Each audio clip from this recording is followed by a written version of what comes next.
Hey everyone, welcome back to the channel. So behind me, I have a 2007 Lexus LS460 4.6 liter V8. This specific vehicle has 230,000 miles on it at this point, and this is the L model. So she's a bit longer, more rear room comfort.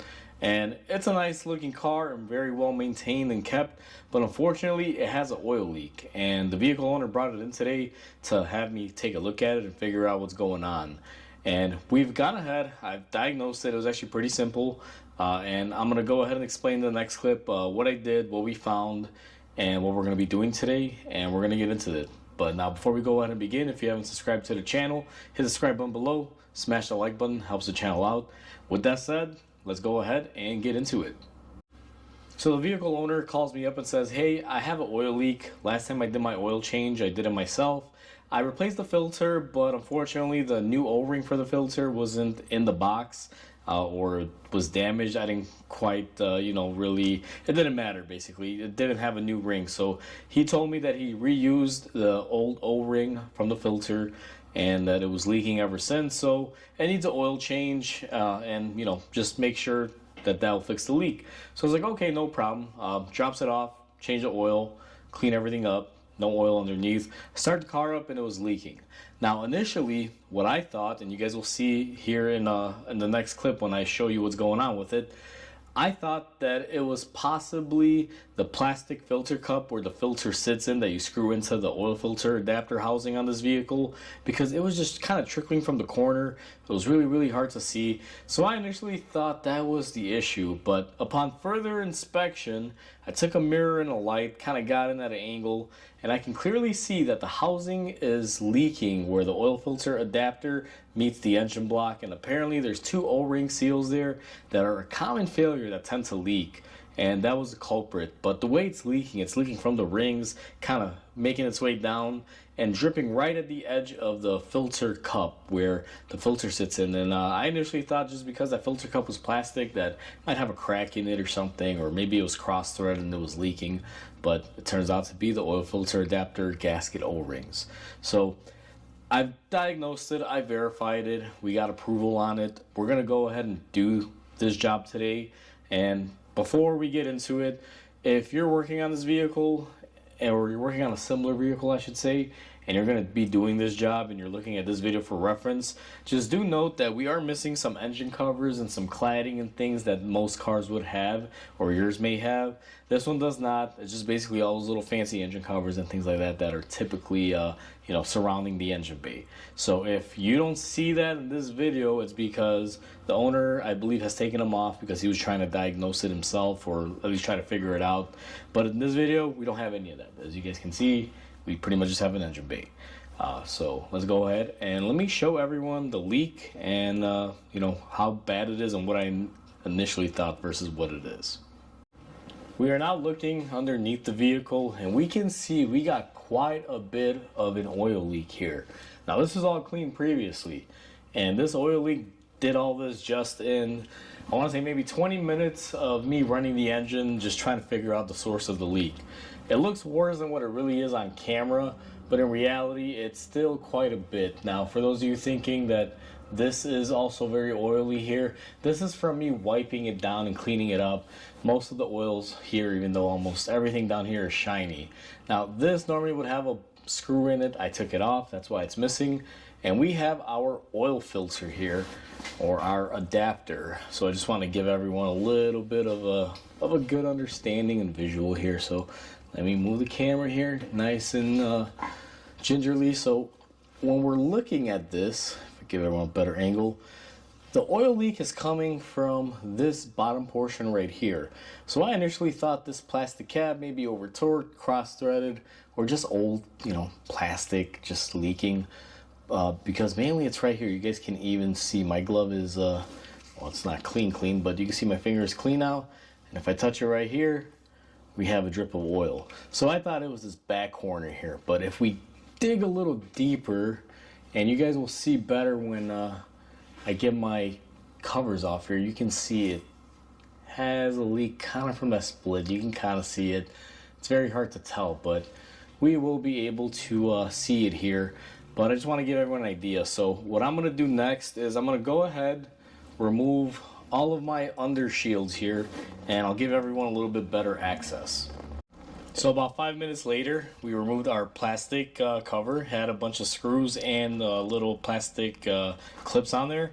Then after that, we had this metal cover that was covering everything up. So now that everything's out of the way, we got pretty good access here. Now this is still a little difficult, but everyone can see here that this is where the source is originating, or where it's flowing from. But originally it's coming from right up underneath here. You can see how wet it really is. And just to do justice here, let me get some better lighting. You can see where it's coming from. It's in between where that housing meets the block. Now this is not really all that difficult to replace. It's pretty straightforward. I'm going to sneak everyone up here. And we can see we got to unplug our pressure sensor right there. We got 2 bolts from the top that you can see. And then we also have 1 bolt right down here. So 3 bolts hold it together. Pretty straightforward. I don't want to bore everyone with this part of it. So what I'm going to do is set the camera up here. And I'm going to go ahead and just remove my bolts. When I'm ready to remove the housing, I'll bring everyone back in. But before I even do that, there will be some oil spilling out. So we are going to need our catch can underneath here to get everything set and catch it.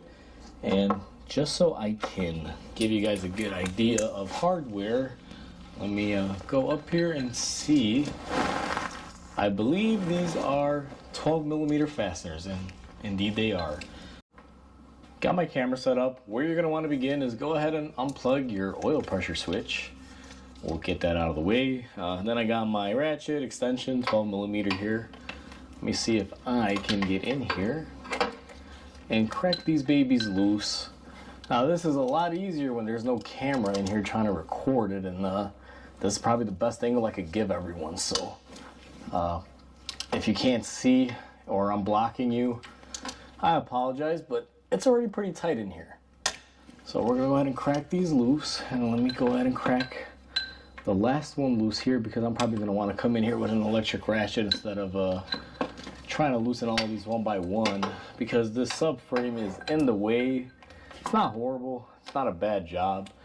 It's just, you gotta be careful. The subframe's a little jagged here, you could cut yourself. But I think the worst of the worst is just, we're gonna get a little dirty, no big deal.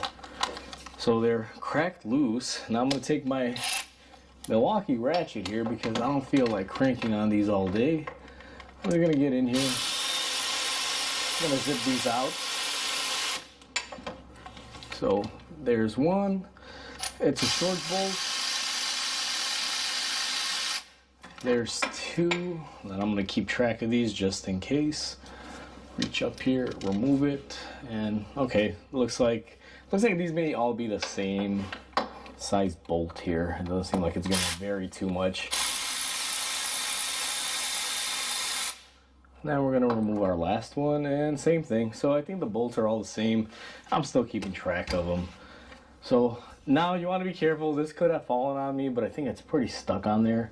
I'm gonna take a flathead screwdriver, try to find like a nice little area where I can pry on. And I didn't even have to pry on it. I was just able to pull on it, and we were able to get it out. So now that my hand is a little cleaner, we can see that we have our housing in hand. This is where the O-rings go that are leaking. And to show everyone on the car here, let me wipe my hands a little bit better. I got pretty good amount of oil on me. And that's where our O-rings are that seal and sit in there. Rubber O-rings, they just pull right out, and these shouldn't really be that bad. So let me see if I could get everyone kind of angled in there. Now, as far as I know, these are the same part number for both of these O-rings, and unfortunately, they didn't come in like a designated bag when I ordered them through Lexus. They just kind of brought them in a white bag. I don't have the invoice to give you guys the part number, but I'll probably list the part number down below. And I can tell you right now that these things are brittle and pretty flat. So this is gonna need a little bit of work. So not to bore everyone, but what I'm gonna do is probably just get a pick and get those out of there. So I went ahead and grabbed my pick, and I got the top one out, and I left the bottom one in there. So we're gonna go and take it off. And let's look at our O-rings. And these things are no longer rubber. If your O-rings can do this and kind of stay that shape, they're bad. So these were definitely the culprit. So we saw the bad O-rings. Now let's look at our new O-rings. We're gonna do the same thing. So if your O-ring can bend and then just bounce back, she's good. So we have two identical O-rings. And I will say, everyone, I apologize for the lighting in the video because this is a very tight area to work in. So what I did up here, and it's not really showing on camera, is I just lightly cleaned it off with some brake cleaner. I will not be using a wire wheel or anything because we're not looking to take any material off. It's flat surface. I know it looks like it may be a little dirty. Give everyone a visual up here. But it's actually really good and really clean. Just some brake cleaner to get some oil off is all I did. Got you guys in there pretty good because I kind of want to show this part of it. So what I'm going to do is we take our O-ring, we're going to slide it in the groove, and a little bit of oil came out. That's good. It's always good to have a little lubrication on these. But what you're going to want to do is just kind of stick it in the groove. And I already cleaned the grooves. Like I said, we brake cleaned this. Everything is good. There's a little bit of residual oil that came off. It's not going to hurt it. Now, on our filter housing adapter, which is this, we also cleaned it up. This one I did scuff it up a little bit with some Scotch-Brite. Nothing real crazy. And we cleaned up the housing. So all of this is cleaned up. We're going to wipe our surface off for one last time. And then what I'm going to do is come up here.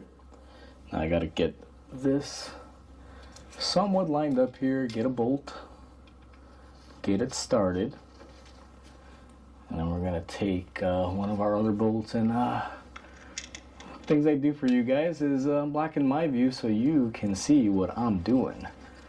So very gingerly I'm going to hand tighten these because I want to get this housing kind of settled on the block so those O-rings don't have any chance of slipping, because if those O-rings slip and move out of the way, what's going to happen is you're going to pinch them and you're going to have a oil leak probably worse than the one you started off with.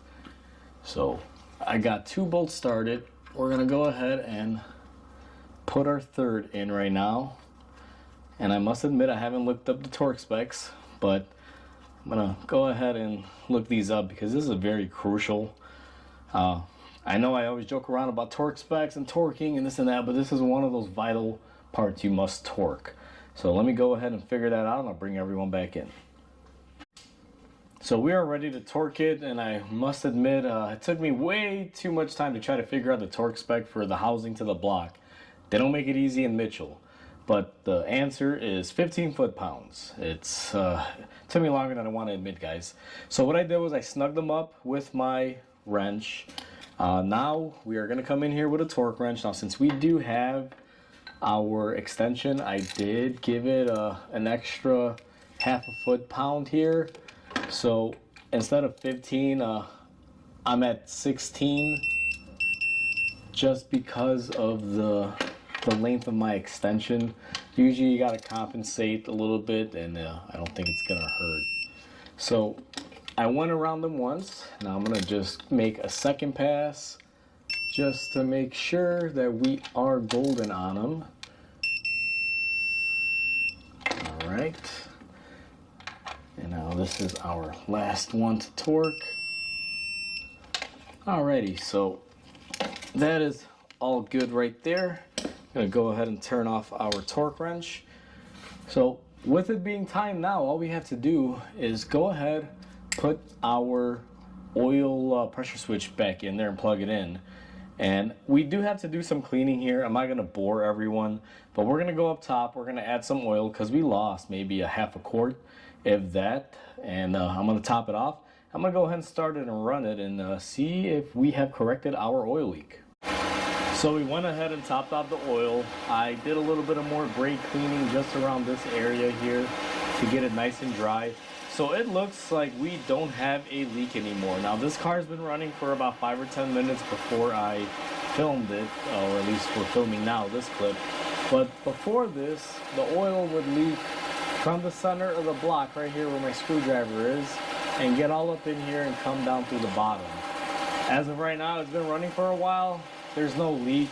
what I've been doing periodically, and I'll kind of show everyone on camera here, and maybe I should zoom the camera out just a bit and get this to focus, is I just been coming in here and just spraying it, you know, letting it dry up. It dries up pretty quick because the oil is hot, and then just paying attention for any leaks. So I've been looking at the floor, I've been looking at the housing. I don't really see anything. Before this, if I ran it not even a minute, you would start getting oil dribbling out of here. It was pretty bad. And for those of you that want to see how bad it is, if we look our cover, and I have to adjust my camera here, look at how bad that was. That is all from this oil leak. So it was a pretty big leak. And right now, she is nice and dry. Always triple check your work. Now there's always going to be some oil here. I got to clean this. This engine's going to get degreased before I give it back to the vehicle owner. But I just wanted to test it because it makes no sense to clean and then you still have a leak, or probably have to go back in there. Now I was very confident that I wouldn't have an issue, and looks like I was right. But you always want to err on the side of caution. So that is pretty much it for this repair. All I have to do is clean up these covers, clean up this whole area, and once I get that done, we are pretty much set. Now I won't be putting the covers on. It's pretty self-explanatory. The main thing with this, or to get to the meat, not the bones, this is the meat. That's the part that everyone needs to see on how to correct. But the covers, all this other stuff, pretty self-explanatory. So we are all said and done. I went ahead, cleaned those trays a little bit, got them degreased, degreased the engine area, made sure there was no oil. Always clean up after a repair like this, especially involving oil, because if you don't, you might think that component is still leaking, or if you have another leak in the future, you may not know about it because you just might say, well, I forgot to clean. It's okay, it's probably whatever, but it'll bite you in the end. Especially if you're doing this on a customer car, clean it, or they're going to think you never really repaired it, and it's chaos after that. So everything's cleaned up, all the other trays are buttoned up, she's topped off, checked the level, ran it a little bit longer after I cut the video out on the last clip, and guaranteed no leaking. So she is ready to go home. Now this video is a little bit different than what I normally do, guys. I film repair videos, but for those of you watching for a while, I get like really detailed in videos. I've read the comments. People are not so into all the little details, so I've learned to do a little bit of a cutback per se, where I will film stuff and show you what's going on, how to do repair, but not necessarily get into every little single detail. Now that may be a good thing or a bad thing depending on who you are, but I want to streamline the videos, make it a little bit easier for everyone, and this is my first attempt at that, even though I feel like I didn't do that great of a job. Let me know in the comments down below. So like always, comment, like, and subscribe. It helps the channel grow. I hope everyone has a wonderful day, and I'll catch you on the next video.